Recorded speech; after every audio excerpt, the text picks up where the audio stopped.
for peace building and fighting terrorism. Yes. It needs diplomatic efforts, it needs public diplomacy efforts, it needs a lot of plans to be done, and nothing is impossible. We will not be broken we will not be broken if we decided to still alive, to still fighting for our safety and country. Definitely. So it needs a lot of things. It needs to fight poverty. It needs a lot of education for people. Yes. We have economy. We have to work on these very important things, because the education, the media, the economy are playing a very important role, and for sure the religious messages from these groups who are using the history and in different stories and convincing people that they will kill innocent human beings and they will gain the blessing of God. So this brainwashing is very dangerous. Yes. So it needs a lot of efforts. We need to work with plans, with actions, with engagement between the civil society, the government, and to stay working on keeping our country, Egypt. Yes. Egypt is different. Egypt has no extremist ideas. It's not from here. It's adopted from other countries, but with a lot of funds working with religious for a political interests. Yes, definitely. Dr. Al-Halim, you mentioned now this terrorist attack is not the first one that took place quite recently. There was previous attacks right before them actually, and one that included a lot of police officers and personnel who were killed at a checkpoint. Now, if such an incident took place a few days before the terrorist attack and the bombing at St. Peter's Church, why were we not ready? Why were we not really cautious enough or prepared enough to protect such important institutions such as churches and mosques and government installations and buildings? Why are we not really, why were we not prepared for any attack, especially that we are approaching a lot of holiday seasons and festive seasons, and this bombing, this tragedy actually that involved the death of many police personnel didn't really prepare us. Why were we not ready? All right. Two major distinctive issues actually that I can really talk about. The first, which is very much important, the fact that, you know, I mean, President Sisi said in more than one respect, in more than one conference, in more than one meeting actually, that terrorism has no religion, has no land, has no ethics, has no value, has no certain country actually. That would give us actually the impression that these terrorist attacks and terrorist actions actually on the part of those merciless figures would seem to be quite very much blind and would commit their own crimes.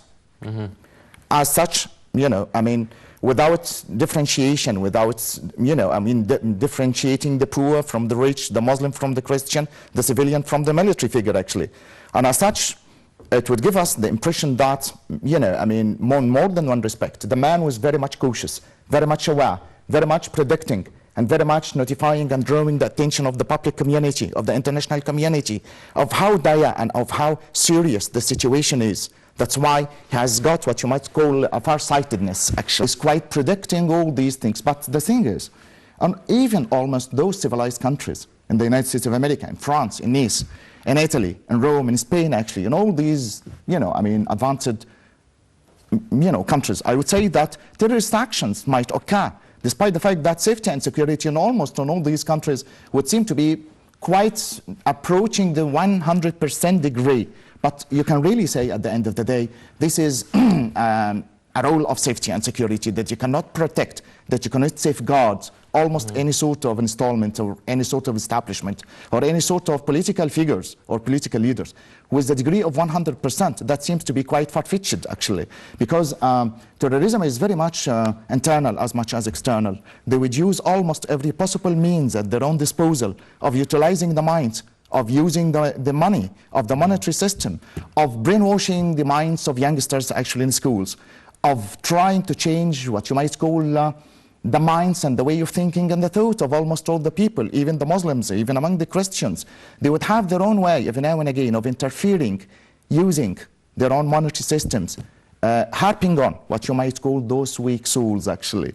That's why I would like to draw the attention to one main fundamental fact here, which is we would have to be very much aware of draining, you know, the thought and the source of the monetary system of international group, of this worldwide group of Muslim Brotherhood. They are providing the people every now and again with luxurious amount of money, actually, vast amount of money here, there, and everywhere, changing their own political creeds and their own identities and their own personalities, utilizing them as puppets, you know, as marionettes at the hands of all these people, actually, to try to put an end, to try to assassinate what you might call a political leader, a policeman. But the thing what seems to be quite very much sentimental and very much emotional and very much instantaneous tragic, which is putting an end for those lives of people that are very much innocent, that would seem to be quite far away from any diplomatic affairs, from the world of politics. They're just, you know, I mean, praying within a church, doing their own psalms and psalmodies, singing, you know, the praising of God, and, you know, I mean, praying for almost all the humanity to be safe. Yes. To be very much secure. What about this church? I mean, this church is quite adjacent to the cathedral in Cairo, which is a very critical institution and a very critical building that was the scene of a lot of developments that took place over the past few years, and it is virtually separated by one wall. Shouldn't we have expected that there would be a little bit more attention security-wise to such a church, at least for its geographical location right next to the cathedral, right after a terrorist attack that took place a few days absolutely, ago? you're absolutely right. But I think that it's a bit earlier, actually, to talk about, because, I mean, procedures and the measures actually are to be taken until the very moment.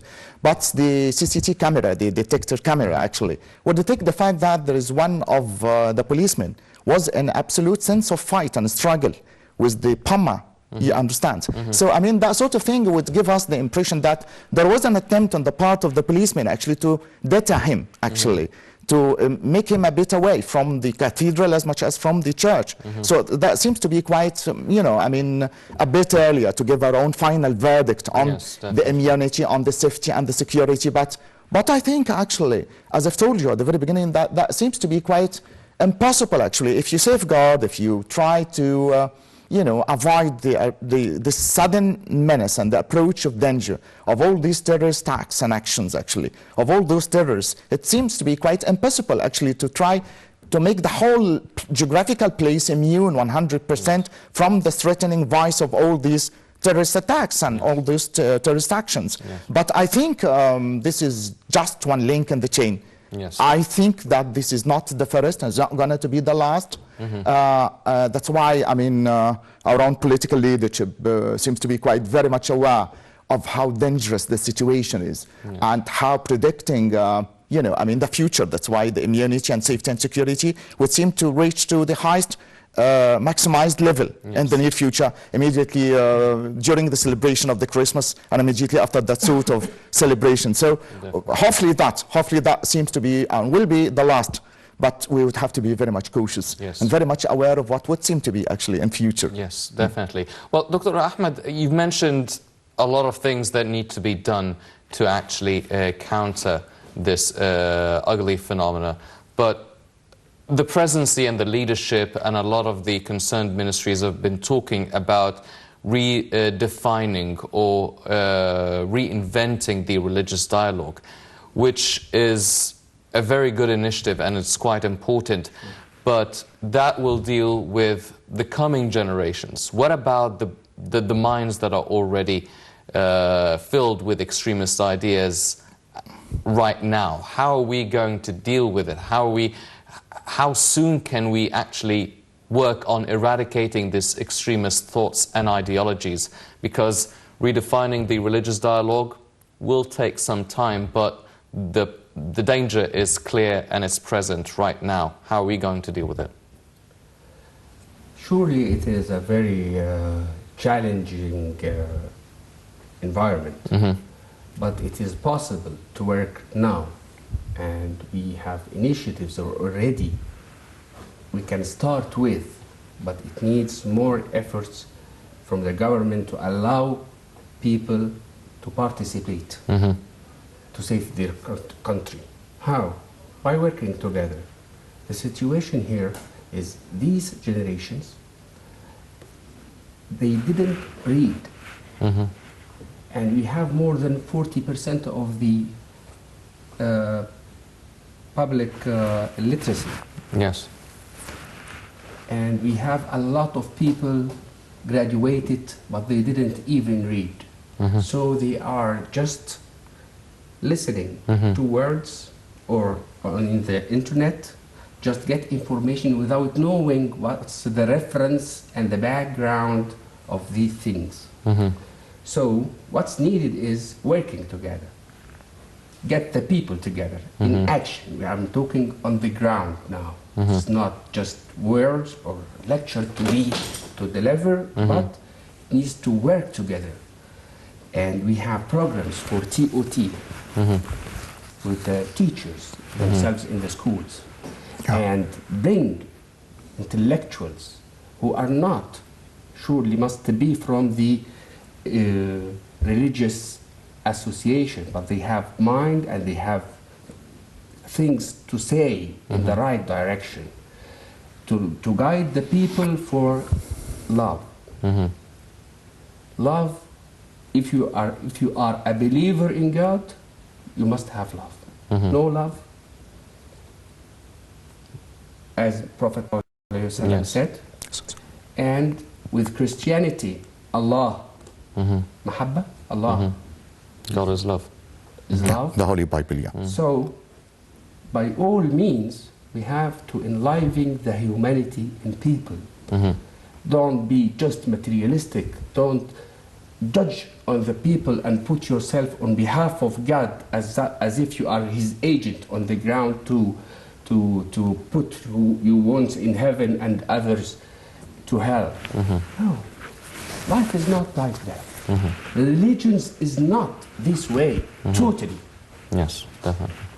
All religions, rules is working for the humanity, for having better behaviors. We do mistakes and God forgive people. So, and He ordered us in Quran to forgive people regarding you are seeking Him to forgive you.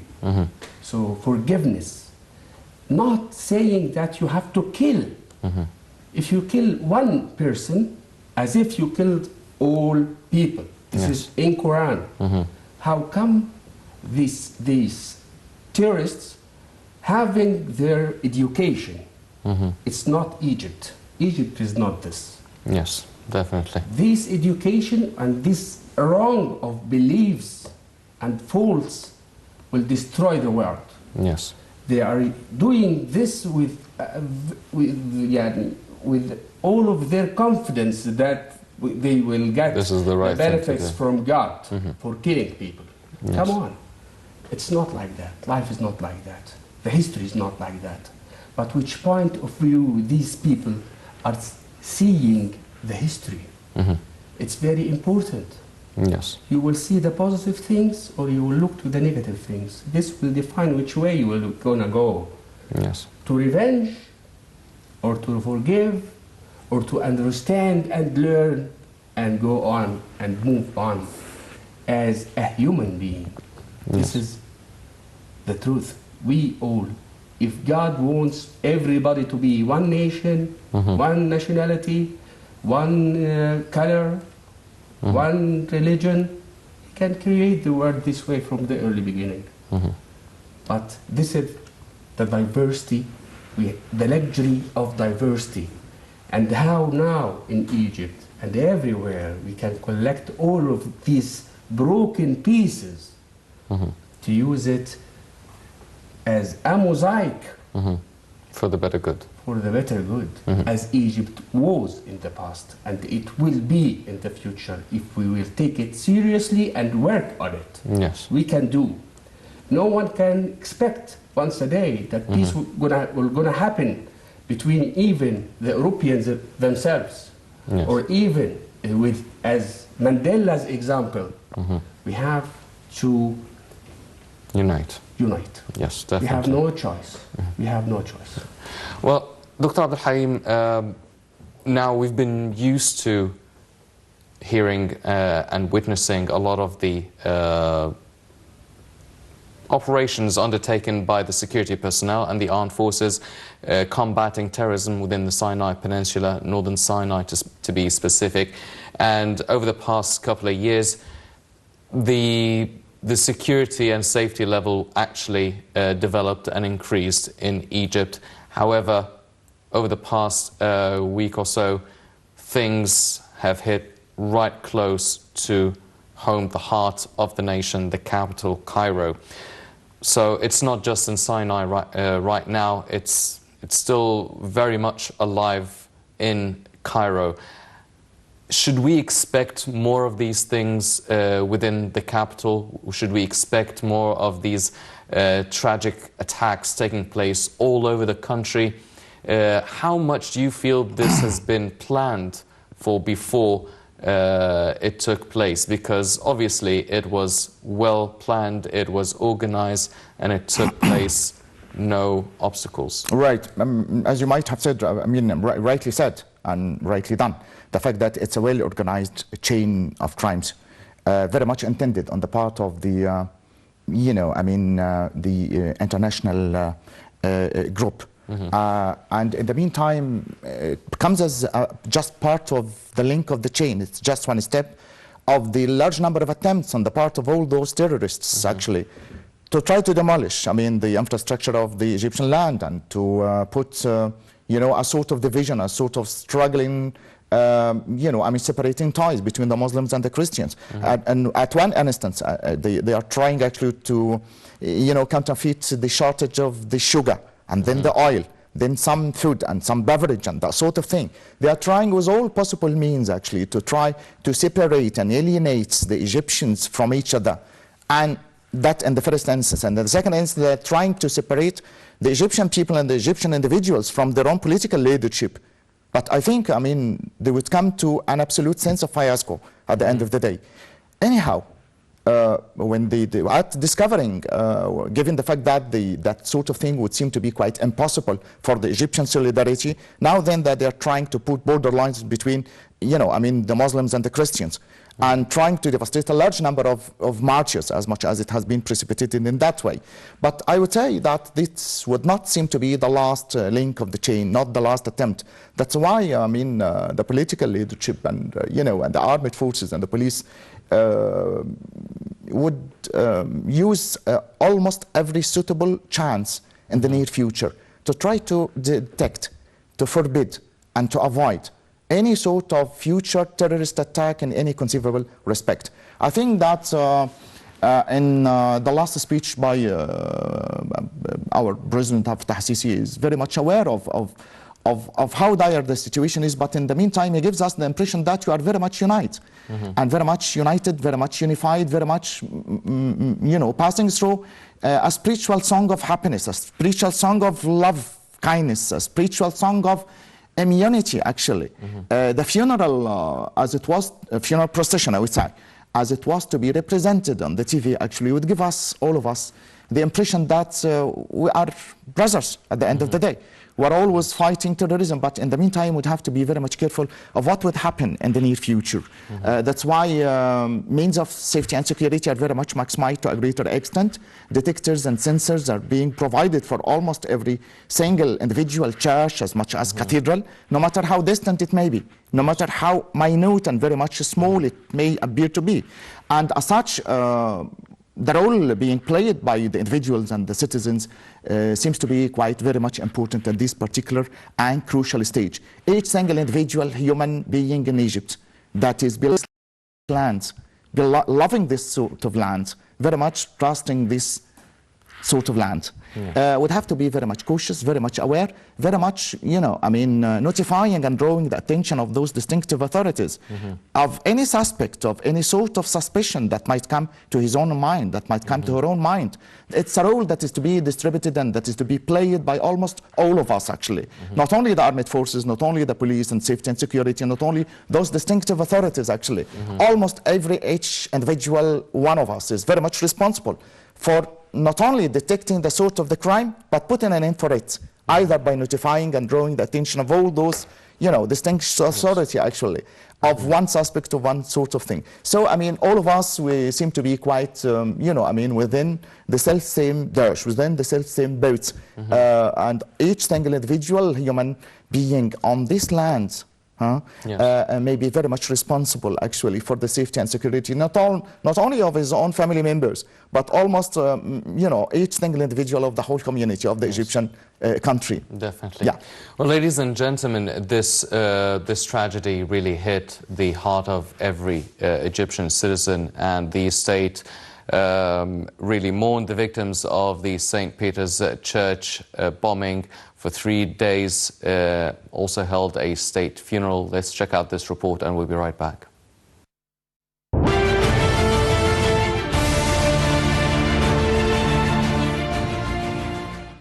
Several states and world organizations have condemned the church bombing in Cairo and offered condolences to Egypt through official statements, either from home or via their embassies in Cairo. A number of countries, including Russia, US, Britain, France, Germany, Sudan, Tunisia, Saudi Arabia, Lebanon, Kuwait, Oman, Iran, Turkey, Qatar, the United Arab Emirates, the Palestinian National Authority, and Israel condemned the bomb attack, in addition to the Arab League, the GCC, the European Union, and the United Nations. Moroccan King Mohammed VI sent a condolence message to President Sisi. President of the Belarusian President Alexander Lukashenko also sent a similar message expressing support to Egypt in the fight against terrorism. President Sisi also received a phone call from Greek Prime Minister in which he expressed condolences to the families of the victims, reiterating the country's full support to Egypt. For his part, Sisi expressed appreciation to the Prime Minister and those leaders and hope for boosting cooperation between Egypt and those countries in all fields. Meanwhile, Sudan expressed sincere condolences to Egypt and the families of the victims. It reiterated full solidarity and support for Egypt's efforts to preserve security and safety of its citizens in the face of the terrorist and criminal acts.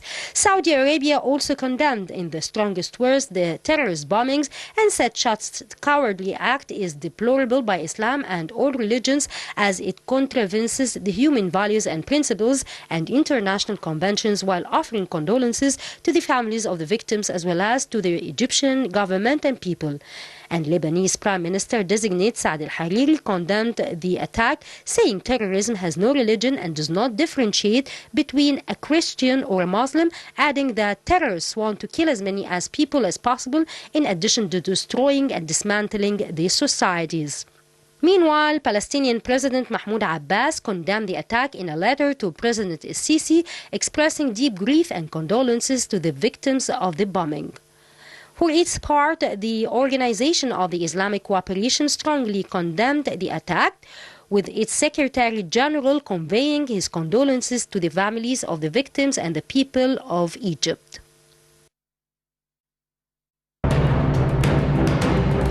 قدر كنيستنا المصرية أن تقدم شهداء. والمصاب ده مش مصابكم انتوا بس، ده مصابنا كلنا، احنا حاجة واحدة.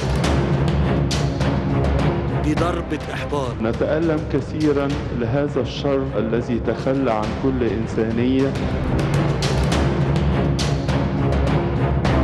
الذي يفعل هذا لا ينتمي لمصر على الإطلاق، حتى وإن كان على أرضها. لازم هننتصر لأن احنا أهل خير مش أهل شر. لا تحسب أنك حققت شيئا. مش هنسيب طارنا حتى بعد اللي قبضنا عليهم. يحفظ الله وحدتنا الوطنية على أرض مصر. أعزائي الشعب مصر كله، الضربة دي وجعتنا، لكن أبدا أبدا الضربة دي عمرها ما هتكسرنا.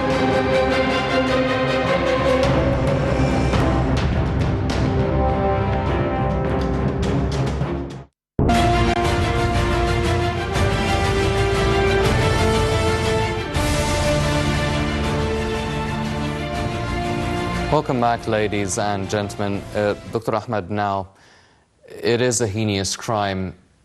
A lot of talk has been said about, well, how can we actually stop that from happening again? First of all, do you think that there is enough security on all the churches and mosques and the vital buildings and installations that really represent not just the government but the identity of the Egyptian society? This point we have to have a look on it, but in a more wider perspective. Because what's happening now, or even from years ago, it's till now, it's just we can count them, but it needs more security regulations in Egypt, and we have to work on public campaign for humanitarian security. The people must be aware of the dangerous and the terrorism around them everywhere. So it needs the Egyptians themselves, the people must be aware and looking what's going around. Not a paranoia to the to people who feel insecurity, no, but just taking care. And it's very important.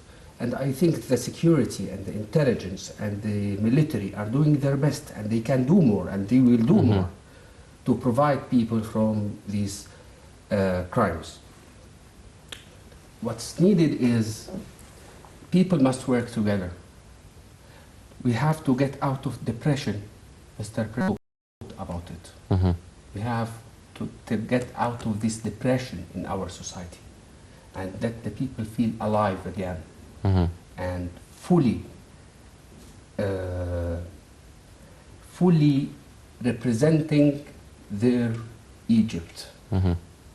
Yes. They must be reading their identity, from where you are, to whom you belong. It's not a religious issue, it's not a local issue, it's something global. It's now in Egypt, Belgium, France, United States, Germany, everywhere you find terrorism. So we need more engagement with international cooperation. We need more regulations, security regulations, to protect everyone, not only the church or the mosques. Surely, as I predict, and I hope it will not happen, that they will try to make it after a while in mosques, after a while in Eid for Muslims, in another situation or another event for Christians, these kind to play on firing the religious war. Yes, definitely. Well, yeah, go ahead.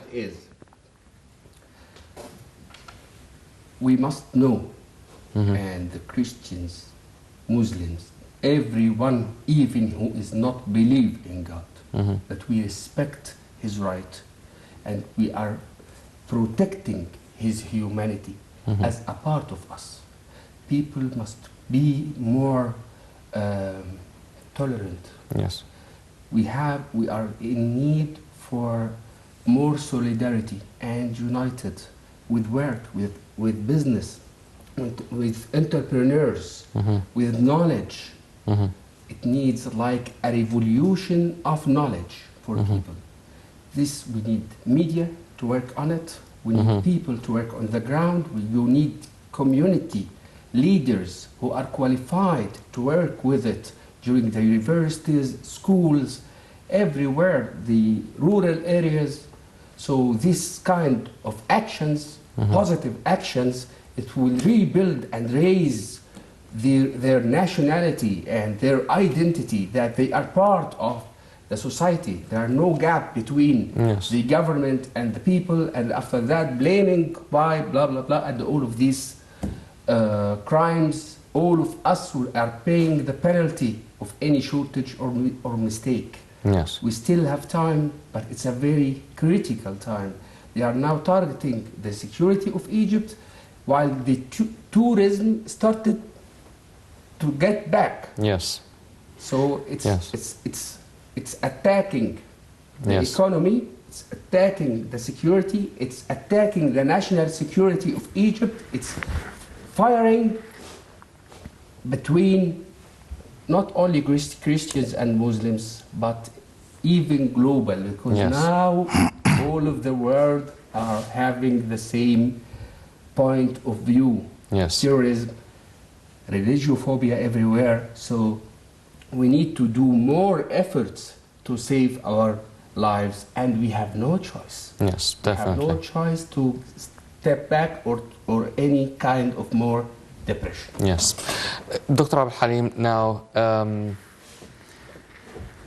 the reason why a lot of people chose President Sisi is because of his security and intelligence background that they believe is very critical at this time. And definitely the security apparatuses, the Ministry of Interior, the armed forces, the intelligence, they really stopped a lot of attacks that maybe we don't even know of, and they foiled a lot of plans that were revealed or maybe not revealed yet. But now we are still dealing with a lot of terrorism in northern Sinai, and we're combating them. And now we're dealing with combating terrorism at the heart of the nation, in the capital, Cairo. Do you feel that we still need to do a whole lot more? Do you feel that we need to rethink or develop or change our security approach to tackle with such attacks and maybe future attacks as well? Right, absolutely right. The fact that apart from the educational and instructional learning about, changing the minds and the rules and the organizational, educational aspects of the youngsters, apart from all these cultural attitudes, actually, I'd like to focus the zoom of the camera on one fundamental issue, which is criminology and penology, actually. Criminology and penology, crime and the penalty. Now we have got a certain crime, and the crime seems to be quite very much dire. The price that is to be paid is very much dear, very much expensive one indeed, which is man's own life. As such, we would have to maximize the sort of the penalty. That's why I would seek, I would induce all the distinctive parliamentary figures of our own, our own representative figures, actually, to try to change the law of the criminal, attitudes, and they change the criminal law impact so much so that it may be quite very much equal to what you might call the sort of the crime that is to be perpetrated. You still remember, the case of Adel Habbara, actually. The terrorist that did Is kill. it related? Is this, do you feel that such an attack is maybe a response to the verdict, the sentence that was passed on him? Well, I would like to say that the postponing, actually, of the judgment and the verdict on the criminals of the sort of the kind Adel Habbara is, and those Mahmoud Shafi and all the other figures are, would seem, I have no any sort of comment on the judiciary. I'm not giving my own final commentary on the final verdict on the part of all those venerable judges. But what I would like to draw the attention to is to try to, change the sort of the weakness through the aid of which all these verdicts are to be given. I see why it would take actually for about 3 years to give your own final verdict on Adel Habbara from Abu Ghbir Sharqiya. The man who was very much witnessed and very much picked up as a criminal. In criminology and penology would say that confession is very much proof of doing the actions. So, Dr. Al-Halim, you mentioned the fact that actually Mahmoud Shafi, we are running out of time, but one final question. Mahmoud Shafi was actually arrested a few years ago. Yes, before. And now he was let go, and now we paid the price for his release. How do you explain that? Did he have a good lawyer? Is it a judiciary decision? How do you explain this? Well, I'm not calling actually for what you might call a military law. All what we would see to be very much in very bad need for is just changing the bans and the canons of the law, just by way of putting an end for all these terrorist acts, try to put the final verdict for all those criminals and all those terrorists, you know, I mean, as soon as possible, just by way of finalizing the whole thing, as much as it is indeed the case represented by, you know, Mahmoud Shafiq. Well, ladies and gentlemen, unfortunately, that's all the time we have for this edition of the Daily Debate. This incident really is testing the resolve and the unity of the Egyptian people. And once again, the Egyptian people will foil any attempt for divisions. Before we go, I'd like to thank our very distinguished guest, Dr. Muhammad Al-Halim, the political analyst. I'd like to thank very much as well Dr. Ahmed Osama Abu Duma, member of the Global Board of Trustees of the United Religious Initiative. Gentlemen, thank you very much for joining us this evening. Ladies and gentlemen, please stay tuned for more coming up on Nile International. I'm Hani Saif. Thank you for joining us.